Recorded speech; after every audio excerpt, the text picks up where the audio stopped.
Olá, sejam bem-vindos ao canal do Astronauta Verdadeiro. E se vocês viram meu último vídeo sobre considerações sobre o experimento, vocês devem ter percebido que eu tenho dois probleminhas, né? O primeiro é conseguir filmar o experimento, propriamente dito, né? Filmar por inteiro, porque as massas que eu tenho, comparadas às massas do experimento original, são muito pequenas. O experimento original usa massas de 150 quilos, com massas grandes, enquanto a maior massa no meu experimento é possivelmente entre 18 e 20 quilos, né? Ou seja, mesmo com a maior massa que eu tenho, demoraria cerca de 10 horas.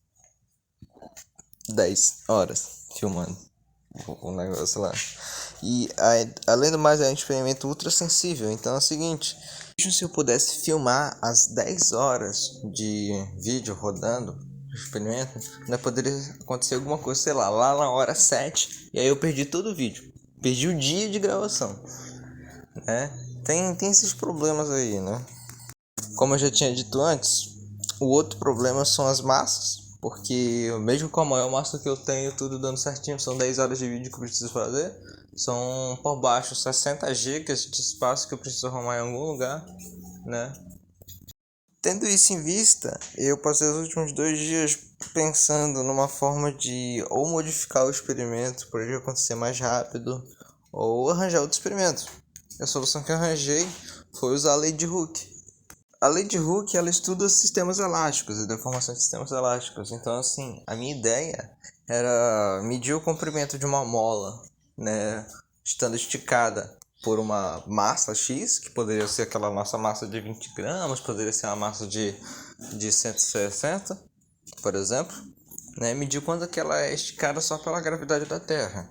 E depois que a gente coloca o peso embaixo, entre a Terra e a mola, a gente poderia medir uma variação mínima, tipo de 1 milímetro, causada pela gravidade extra das rochas que a gente colocou embaixo. Essa era a ideia.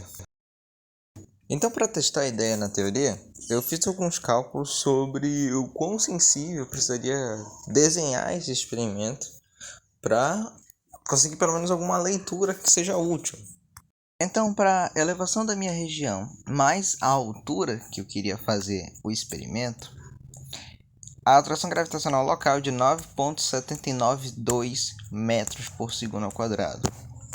Então, com uma massa de 20 gramas em cima e uma massa de 20 quilos embaixo, a atração gravitacional que a gente está esperando desse sistema é de 166 trilionésimos de metro por segundo ao quadrado.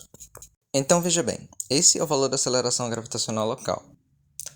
E esse é o valor da aceleração gravitacional com a massa embaixo. Então vamos imaginar um cenário bem legal, onde a constante elástica da nossa mola seja de 1 Nm. Então o que aconteceu é o seguinte: com o peso de 20 gramas e gravidade padrão local, essa mola ela estica 19,6 centímetros. Porém, se a gente calcular a força gravitacional para fazer essa mola esticar 1 milímetro a mais, a gente ganha 0,5 metros por segundo ao quadrado. Vamos fazer o seguinte então, já que a gente está dividindo pela massa, conforme a gente aumenta a massa, o nosso G diminui.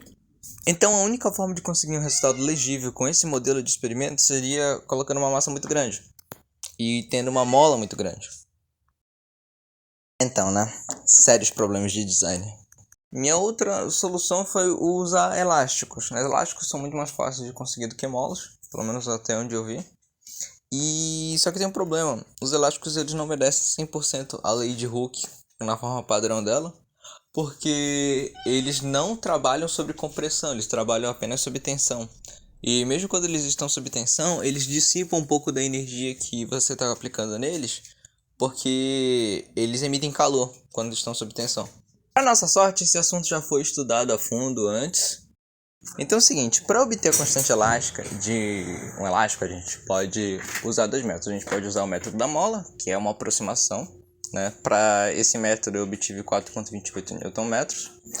E para o método da temperatura de operação do elástico, né? Para 30 graus Celsius, que é a temperatura que normalmente fica lá em cima, onde eu vou fazer o experimento, deu 3,9. Então, aproximadamente 4 ponto alguma coisa Nm. Que não é nem um pouco perto do ideal.